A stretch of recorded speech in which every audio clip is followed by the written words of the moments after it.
to our second topic. We're going to get into a little bit of college football. Just recently, the committee has just released their playoff rankings, the top four teams, which consist of your Alabama, of course, Clemson Tigers, you got Ohio State, and Notre Dame. So this week, there's been a lot of talk over social media and ESPN and everybody just talking about a couple teams that may have been robbed, specifically Texas A&M. How do you guys feel about the committee's selection this year? If there are any teams that you felt like were robbed, who were they in? If somebody wasn't as deserving, who would you take out? All right, so I'm going to go out on a limb early and say that I 100% agree with the committee. I like Alabama at 1. They've showed that they're the best team. Plus, they have the proof of being a playoff team, winning in the playoffs. So you can feel comfortable slotting them at number 1 without worrying about them just being a hot team or the fad team or the it team or something like that. You know what Alabama's coming with. Clemson has potentially the best player in college football, probably potentially the best player in the NFL in a few years, a super prospect in Trevor Lawrence. You see what I'm saying? They had a couple slip-ups, but with that, once they got going good. That man Trevor Lawrence is looking ready. Sunshine. He's looking nice right really now. Is. He's looking like one of those players that is going to be a generational talent in the NFL. But I will be the first to say I hate when they put too much pressure on players, especially in the NFL. This ain't the NBA. In the NBA, when you put pressure on players, usually they project out to be what you think. In the NFL, it's a toss-up, especially when it comes to you. We don't know who he's finna go to, and we don't know what kind of system, what kind of coach, where he's going to be at. So please, let's treat Trevor Lawrence nice. Ohio State at 3. I don't hate it. I'm gonna say it's okay, but the same thing that it always is with Ohio State. Do we trust that defense in the playoffs? Do we trust that quarterback in the playoffs against a team like Bama or against a team like Clemson? I don't know, but I do feel like they're better than the rest of the teams, if that makes sense. I think the gap between 1, 2, and then 3 and 4 is really large, but the gap between 3 and 4 and everybody else is just large enough for me not to argue this. And then I'm going to also be okay with Notre Dame at 4. Do I love it? No. Does Texas A&M have a case? Yes. Does Texas A&M have the deference from years of proof that this isn't just a fad team, it team? Absolutely not. That's what they don't have. They don't have proof that this is something that they do year in and year out. And this isn't just a good magical season for them to miraculously get to the playoffs and get dominated. That's one reason I don't feel like they're in right now. Cincinnati doesn't have the resume. They could go 30-0, and all of these teams will be terrible, and they would get slaughtered by Alabama or Clemson. So there's no way that Cincinnati has a real case, and then A&M only has enough of a case to be like, hey, I'm the new guys, we good. How good are y'all? Show me something consistently, and that's what we don't have right now. We don't have consistency out of A&M. I think when you look at the college football thing, and I've always been one that wanted an extension of the playoffs because I just don't think 4 teams is just fair enough. Here's the thing you got when you look at Ohio State. You got a team that's always here in the playoffs every season. You got a team that beats the rank. They stepped in with a ranked schedule, and they defeated those teams. The problem with Texas A&M is they got blew out by Bama back in October. So we know you can look at Texas A&M and say, do they really fit the bill of being able to compete? Does Notre Dame get in just because of the strength of the school itself and who Notre Dame's schedule where they finally end up getting put in a division? But we know that they're there. And like Anthony said, between 3 and 4 and everybody else, it's just that much of a significance. Who else was there at 5, 6, 7, and 8? We talked about it before we got on the show. Look at Cincinnati. Thank you. Look at Cincinnati. Cincinnati set at what? somewhere between 4 and 6 for a while, but it's Cincinnati. Is Cincinnati really going to hang with Ohio State? Is Cincinnati really going to hang with Clemson? Is Cincinnati really going to hang with Bama? All of those answers are hell no. So they don't get in. And so you can look at just the schedules in general, and A&M is about the same. Well, they beat LSU, but they beat LSU without most of their best players. Jamar All Chase of their best players went to the NFL. Right. They're still going to need another recruiting cycle or two to get back right. Right. A&M's biggest win was Florida. Exactly. Yeah. Stingley wasn't there, and so they beat Florida by 3 in the last closing of the game. And these things don't merit them getting into. Now the committee, we've never been big fans of the committee. We know how the committee always hate is. it On it because the argument is 3 and 4. It's never 1 and 2 because 1 and 2 is always the same 2 teams, either Clemson or Alabama. So who comes in afterwards? Well, Georgia didn't get in either, and they had a significant loss of the season, and they've been in the last couple of years. So if we can look at these teams and say, are they better than what we would have put in if we had put in Georgia? Is Texas A&M really going to give us a show if we put them in the college football playoffs? No.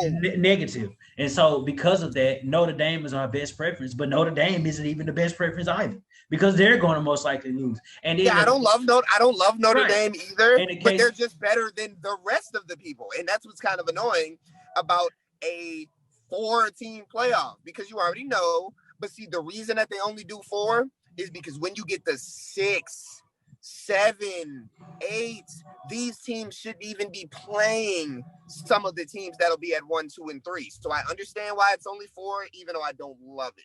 Right. And I'm gonna just end it right there. I hate it, but I understand it completely as to why they do it. Because what are you gonna expand it to? 16 teams? Teams 8 through 16. What are they supposed to do? But I like the idea. But I like the idea of extending because what are you really doing with 4 teams? And that's not a playoff.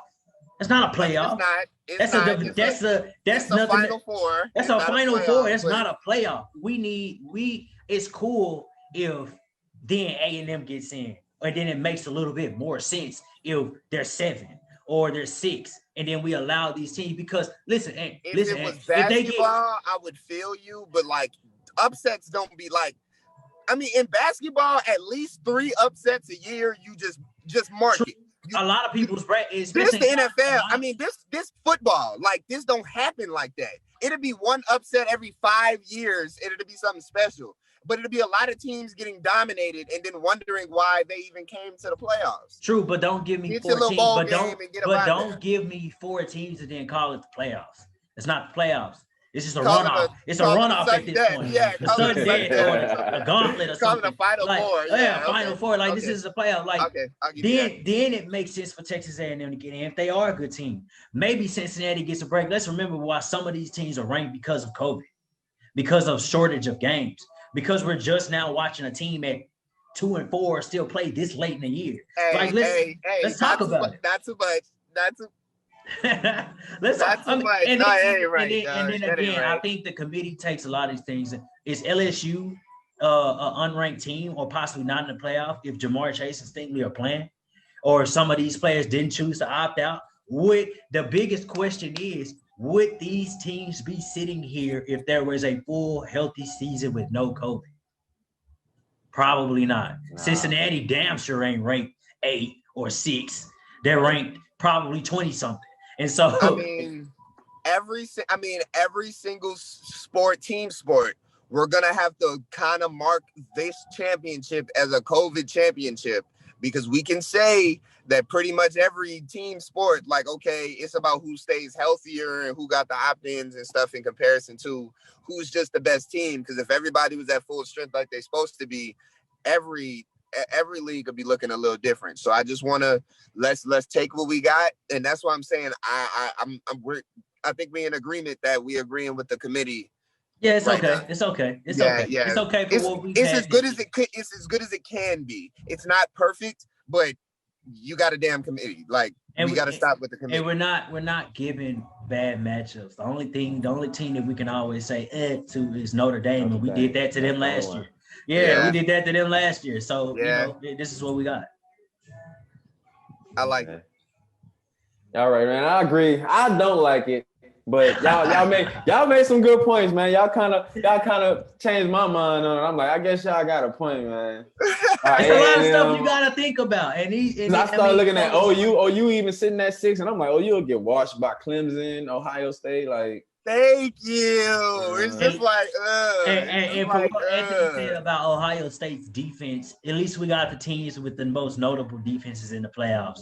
We shouldn't see, I mean, obviously all scores always end with 40, 30-some point score, but at least we won't be cakewalks if we're watching OU. It's not a cakewalk if we're watching Texas A&M. It's not a cakewalk if we're watching Cincinnati. So, we got football. That's good. That's better. Something to watch. Something to watch. But the games are 10 days away. Can I get some early predictions? I mean, I know, of course, who we going with the Bama Notre Dame. Not even gonna ask about that one. But Clemson, Ohio State. What y'all thinking, man? Y'all think Sunshine gonna pull it out one last time? Dog, Sunshine is the closest thing to Brett Favre and Andrew Luck that I've seen in my life. So with that, the reason I say Brett Favre and Andrew Luck, if he gets too confident, he will give you one or two. And if Ohio State is able to catch those one or two, this could be a better game. But if they don't catch the one or two that Trevor Lawrence throws to them, they're going to lose by a lot. Man, I think this is what everybody been waiting for, the whole Justin Fields and Trevor Lawrence matchup to prove that Justin Fields is a better quarterback than Sunshine. And I don't like him. I like his tangibles. I think he's the same mobile, generic quarterback. And I'm saying generic now because that's probably what I'm going to start using from here until forever. Generic. Yeah, if you can run, that's a quarterback. Now. Yeah, everybody loves it. Everybody loves it. But man, Trevor Lawrence just have a bunch of tangibles that, and you said it. I've been saying it too, Jermaine. Peyton Manning. I think a more mobile version of Peyton when I look at him. A guy that is a field journal, a guy that commands a field. I fully expect. I think they're going to have a game against Alabama because I think Alabama is going to be, and I'm saying speaking when they get to the last two, I think Alabama is more efficient offensively this time around, having more going on, especially with the way Devonta Smith has been playing. But I'm definitely going for Clemson against Ohio State. I think Ohio State will obviously give it a game. I wouldn't surprise to see them up at some point during this game, but I think Clemson will definitely get it together, especially closing out. Sunshine will make more plays than Fields will and prove that he is the first-round draft pick. Fields ain't got it, and Fields ain't got it. Hold on, one more time. I want Bama to lose, though. I don't want Bama to win. I'm tired of it. Listen to me. I need people to listen to my words as I say this, so that way they can remember it when he goes to the NFL and isn't as good as everyone thinks. Justin Fields ain't got it. The intangibles ain't there. He got the arm and all of that other. Nah, he ain't got it. Okay, it's something in here when it comes to being a quarterback. And if you don't got it in here, if you don't, what's the word? Chutzpah. If you don't got that chutzpah, if you don't got that gall, and I don't think Justin Fields got it. Secondly, if Trevor Lawrence pulls out this playoffs, we might have to be looking at him as one of the best college football players ever to exist. That's Tim Tebow range right there, man. I like it. That's energy. Okay. Exactly. I won't argue that. I'm looking forward to seeing. I'm ready to see some Trevor Lawrence versus Mahomes, man. I ain't gonna lie. I'm ready to see that. I'm ready to Do not speak on the GOAT on this show. I'm ready to see. Trevor might be 1 year too soon. Do not mention the GOAT. Do not mention the GOAT on this show. Mahomes, Mahomes done set the bar, so now we get these new quarterbacks. I'm trying to see right now. Let the GOAT be, okay? Let that man graze and eat grass, okay? He the GOAT. Let that man graze and eat his grass. I watched him pat Drew Brees on the back, like, yeah, nice job, old man. You got it. Like, right. He got Drew Brees. He was like, hey, big dog, hey, watch out. Yeah, like you know. Get him out of here. Hey. Yeah, get him out of here. That's what you look at. He did the same thing to Tom Brady. Time to go. I'm the GOAT now. I'm the GOAT. Time to go. Yeah, I handle it. All hail the Chiefs. All hail the Patty Chiefs. Mac and Cheese, man. My favorite player Patty right now. Patty Mac and Cheese. Yes, sir. Yes, sir. I love it. Y'all heard it here first. That's another episode of My Point Exactly. I appreciate you guys for being here with us. Y'all know where to catch us next week. Tune in every week. Merry Christmas. Happy holidays. Merry Christmas, everybody. Happy holidays. For real. Seriously.